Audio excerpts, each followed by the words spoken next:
हरियाणा की हर अपडेट के लिए बेल आइकन दबाएं और सब्सक्राइब करें STV हरियाणा न्यूज। नमस्कार, मैं रामिका अजय मिश्रा, आप देख रहे हैं फटाफट हरियाणा।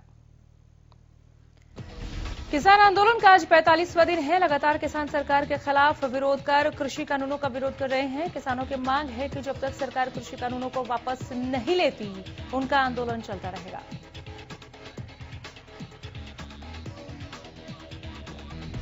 कृषि कानूनों के मुद्दे पर किसानों और सरकार के बीच शुक्रवार को हुई बैठक बेनतीजा। सरकार और किसान अपने अपने रुख पर अड़े हुए हैं। एक और जहां सरकार ने साफ कह दिया कि वो कृषि कानूनों को वापस नहीं लेगी, तो किसान तीनों कृषि कानूनों को वापस लेने की मांग पर ही डटे रहे।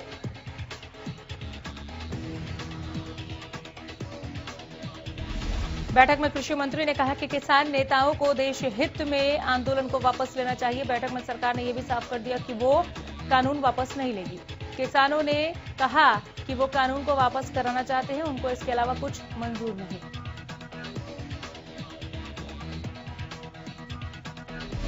वहीं सूत्रों की माने तो सरकार ने किसानों से कहा कि अब फैसला सुप्रीम कोर्ट करे तो बेहतर है। कृषि मंत्री ने कहा कि हम लोकतांत्रिक देश के नागरिक हैं। हमारे लोकतंत्र में राज्यसभा और लोकसभा से कोई कानून पास होता है तो उसका विश्लेषण करने का अधिकार सुप्रीम कोर्ट का है।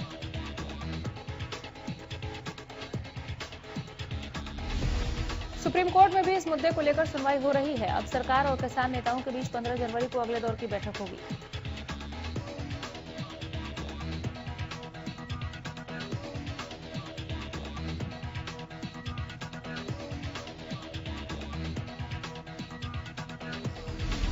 किसानों के साथ बैठक के बाद नरेंद्र सिंह तोमर ने कहा कि कृषि कानूनों पर चर्चा हुई लेकिन कोई फैसला नहीं हो सका। सरकार ने आग्रह किया कि अगर किसान संगठन तीनों कृषि कानूनों को निरस्त करने के अलावा कोई विकल्प दें तो हम इस पर विचार करेंगे, लेकिन कोई विकल्प प्रस्तुत नहीं किया जा सका। कृषि मंत्री ने कहा कि अब 15 जनवरी को अगली बैठक करने का फैसला लिया गया है।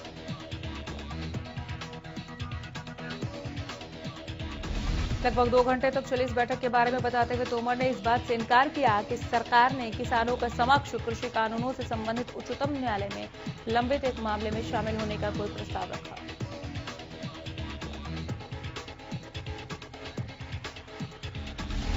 हालांकि उन्होंने कहा कि उच्चतम न्यायालय जो भी फैसला लेगी, सरकार उसका अनुसरण करेगी। ये पूछे जाने पर कि क्या सरकार इन कानूनों को लागू करने का अधिकार राज्यों पर छोड़ने के प्रस्ताव पर विचार करेगी, तोमर ने कहा कि इस संबंध में किसान नेताओं की ओर से कोई प्रस्ताव नहीं आया है।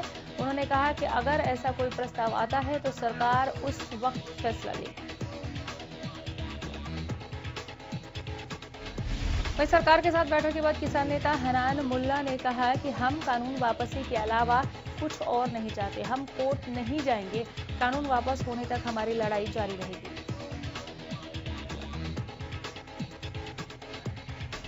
किसान नेता राकेश टिकैत ने कहा कि जब तक तीनों कृषि कानून वापस नहीं होते तब तक हमारा आंदोलन जारी रहेगा।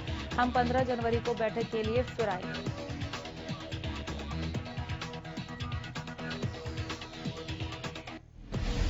सर्व कर्मचारी संघ हरियाणा के बैनर तले गोहाना के पब्लिक हेल्थ में कई विभागों के कर्मचारियों ने बैठक की। बैठक के दौरान कर्मचारियों ने किसान आंदोलन का समर्थन करते हुए ऐलान करते हुए सरकार से 3 कृषि कानूनों को रद्द करने की मांग की।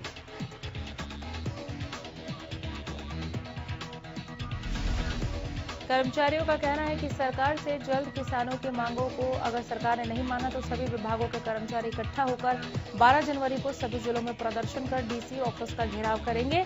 साथ ही कर्मचारियों ने कच्चे और पक्के कर्मचारियों के अलावा लंबित पड़ी मांगों को भी पूरा करने की मांग की।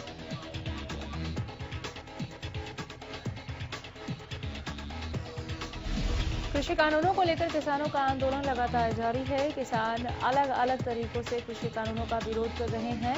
इसी कड़ी में सिरसा के किसान भी केंद्र सरकार के खिलाफ रोष प्रदर्शन करते नजर आए।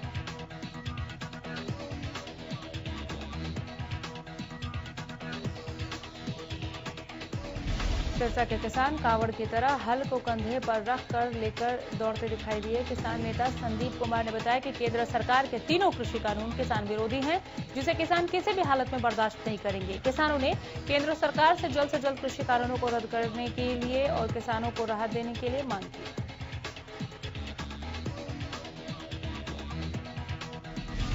अंबाला में भी किसान कृषि कानूनों का विरोध कर रहे हैं। इसी कड़ी में किसान पिछले कई दिनों से अंबाला में बिग बाजार के बाहर धरना दे रहे हैं। डेमोक्रेटिक फ्रंट के संस्थापक निर्मल सिंह बिग बाजार के बाहर बैठे किसानों को अपना समर्थन देने पहुंचे।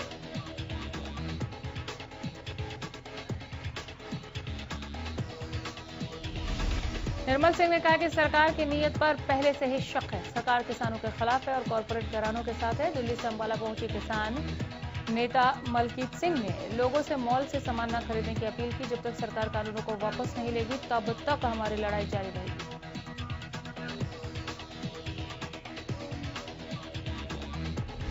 पलवल के अटोहर चौक पर कृषि कानूनों को रद्द करवाने और एमएसपी पर लिखित में कानून बनवाने की मांग को लेकर किसानों का धरना जारी है।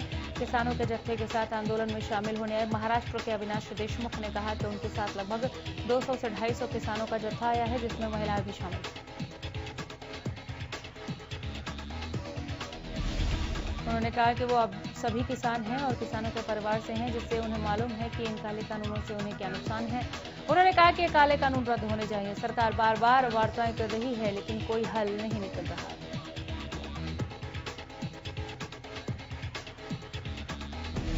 फतेहाबाद के रतिया में किसानों ने दिल्ली बॉर्डर पर बैठे किसानों के लिए 4 क्विंटल मिठाई और दूसरा खाने का सामान तैयार किया। किसानों ने बताया कि ये 4 क्विंटल मिठाई और सामान दिल्ली की बॉर्डर पर डटे किसानों के लिए भेजी जाएगी।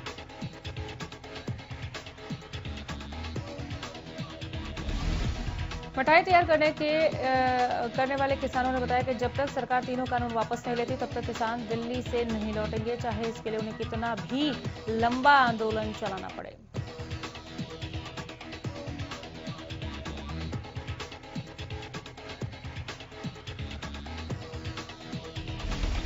फतेहाबाद में दुकानदारों ने किसानों के पक्ष में मार्च निकाला और किसान आंदोलन को लेकर प्रधानमंत्री से जल्द समस्या को हल करने की अपील की है। फतेहाबाद के पपीहा पार्क में दुकानदार इकट्ठा हुए। उसके बाद पूरे शहर में मार्च निकालकर किसान आंदोलन का समर्थन किया।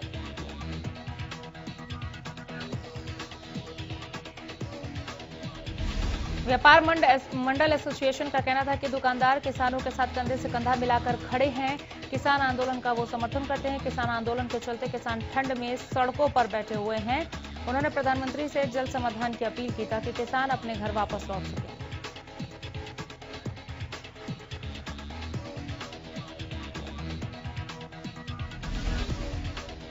करनाल के गांव कैमला में 10 जनवरी को होने वाली महापंचायत को लेकर हर किसी की नजरें टिकी हैं। कार्यक्रम को सफल बनाने के लिए सांसद संजय भाटिया ने ज्यादा से ज्यादा संख्या में कार्यकर्ताओं से कार्यक्रम में पहुंचने का आह्वान किया। कहा, किसान अपनी बात रख रहे हैं, ये सही है, लेकिन उनमें दूसरा पक्ष सुनने का भी धैर्य होना चाहिए। गुरुग्राम में सीएम मनोहर लाल ने कष्ट निवारण समिति की बैठक की। बैठक में 14 समस्याओं को सुना गया। इनमें 2 समस्याएं पिछली भी थीं। सीएम ने न्यू कॉलोनी में अवैध रूप से सील हटाने पर एफआईआर दर्ज करने के आदेश दिए, तो वहीं रिश्वत मामले में एक इंस्पेक्टर के खिलाफ विजिलेंस कार्रवाई कर रही है। आरोपी कांस्टेबल को पकड़ लिया गया है, लेकिन इंस्पेक्टर की गिरफ्तारी अभी बाकी है। सीएम ने साफ कहा कि भ्रष्टाचारी को बख्शा नहीं जाएगा।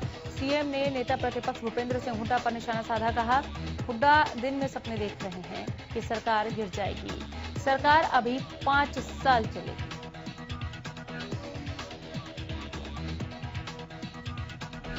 प्रदेश में बर्ड फ्लू की पुष्टि की गई है। पशुपालन मंत्री जेपी दलाल ने प्रेस कॉन्फ्रेंस कर जानकारी साझा की।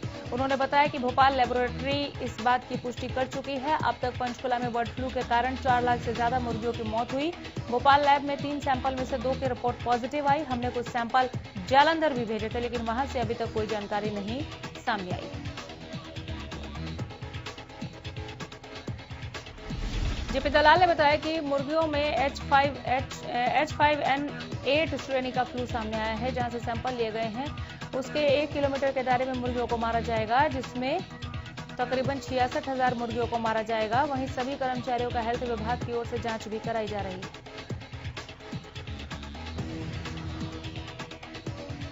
पंचकुला के पोल्ट्री फार्मों में लाखों मुर्गियों की बर्ड फ्लू से मौत के मामले सामने आए हैं।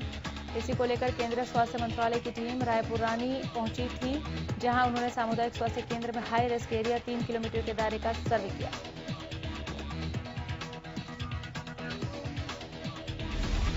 जिन पोल्ट्री में ज्यादा मुर्गियों की मौत हुई है, उनके 3 किलोमीटर में जो गांव आते हैं, वहां लोगों के स्वास्थ्य की जांच की गई। पूरे मामले को लेकर पशुपालन विभाग के deputy director doctor Sukhdev Rathi ने बताया कि बर्ड फ्लू को लेकर विभाग अलर्ट है। अभी तक पंचकुला में 4,35,000 के करीब मुर्गियों की मौत हो चुकी है।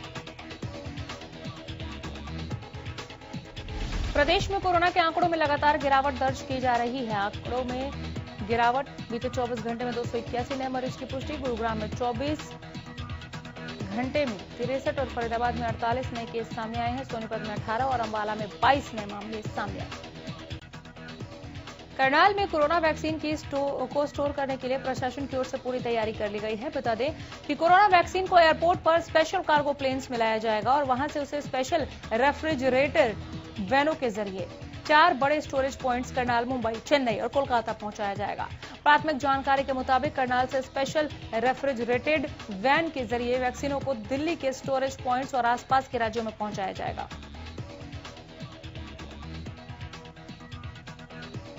करनाल में कोरोना वैक्सीन के लिए की गई तैयारी पर नजर डाली जाए तो अभी काफी संख्या में cold chain points, ice linked refrigerator और डीप फ्रीजर्स की व्यवस्था की गई है। वहीं ड्राई रन के जरिए स्वास्थ्य विभाग ने सभी तैयारियों की समीक्षा भी कर ली है कि किस तरीके से वैक्सीन का टीकाकरण करना है।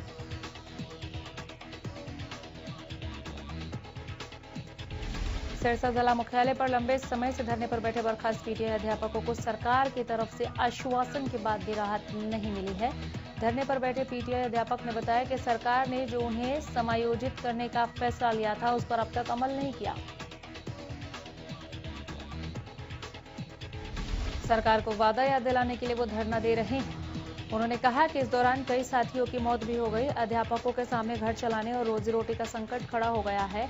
अध्यापकों की मांग है कि सरकार जल्द उनकी समस्या का समाधान करे और उन्हें नौकरी पर फिर से बहाल किया जाए।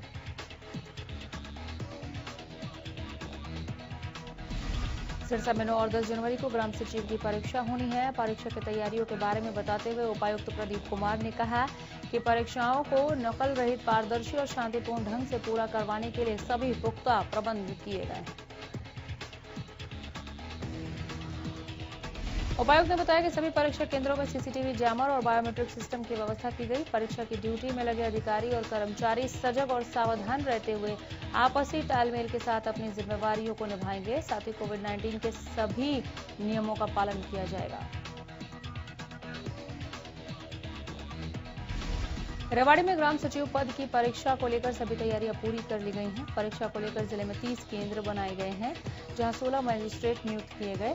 वहीं सभी परीक्षार्थियों को कोरोना महामारी के नियमों का पालन करना अनिवार्य होगा। बता दें कि 9 और 10 जनवरी को परीक्षाएं होनी है।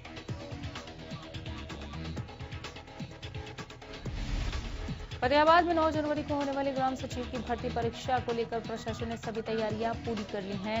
फतेहाबाद में 22,000 परीक्षार्थी ग्राम सचिव की भर्ती परीक्षा देंगे। इसके लिए जिले में 26 परीक्षा केंद्र बनाए गए हैं। ये परीक्षा 9 और 10 जनवरी को होगी।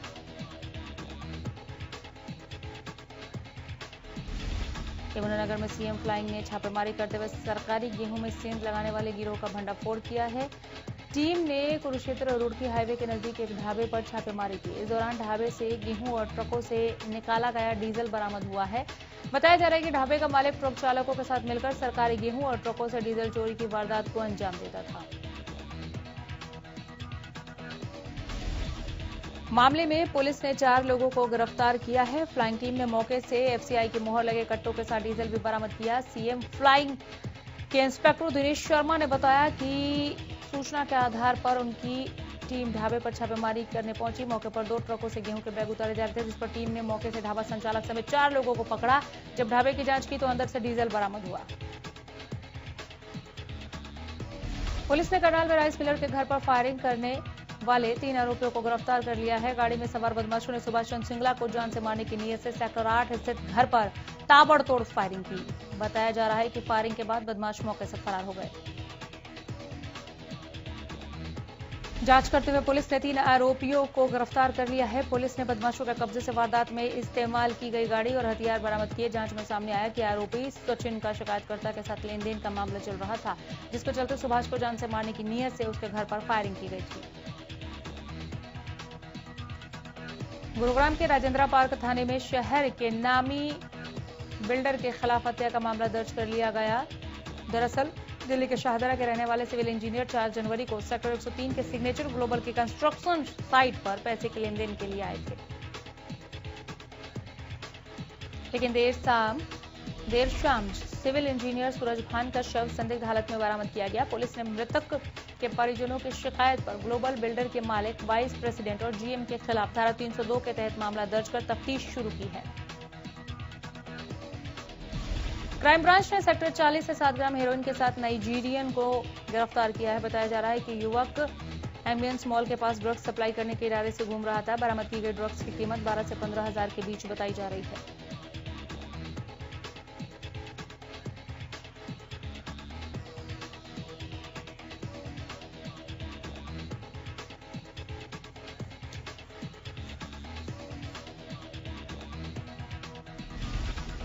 फिलहाल पुलिस ने आरोपी को गिरफ्तार कर मामले की तफ्तीश शुरू कर दी है। शुरुआती जांच में आरोपी युवक ने अवैध तरीके से भारत में रहने की बात सामने आई है। फरीदाबाद में स्वास्थ्य विभाग की टीम ने एक निजी अस्पताल में छापेमारी कर एक नर्स को रंगे हाथों गर्भपात करते गिरफ्तार किया। हालांकि आरोपी नर्स चकमा देकर फरार होने में कामयाब रही। विभाग के अधिकारियों के माने तो जांच के बाद जो भी दोषी पाया जाएगा उसके खिलाफ एमटीपी और पीएनडीटी एक्ट के तहत कार्रवाई की जाएगी। स्वास्थ्य विभाग के अधिकारी की माने तो इस अस्पताल में अल्ट्रासाउंड और एमटीपी सेंटर दोनों ही रजिस्टर हैं, लेकिन जिस डॉक्टर को एमटीपी करनी चाहिए थी, जिसको अल्ट्रासाउंड करना चाहिए था, वो अस्पताल में मौजूद नहीं था। उनके द्वारा भेजी गई बोगस ग्राहक अल्ट्रासाउंड और एमटीपी अस्पताल में मौजूद एक स्टाफ नर्स ने किया, जो कि बिल्कुल ही गैरकानूनी। वहीं अस्पताल के संचालक गौरव ने बताया कि जिस स्टाफ नर्स ने महिला को दवाई दी थी, वो रजिस्टर्ड डॉक्टर से फोन पर सलाह लेकर दी थी।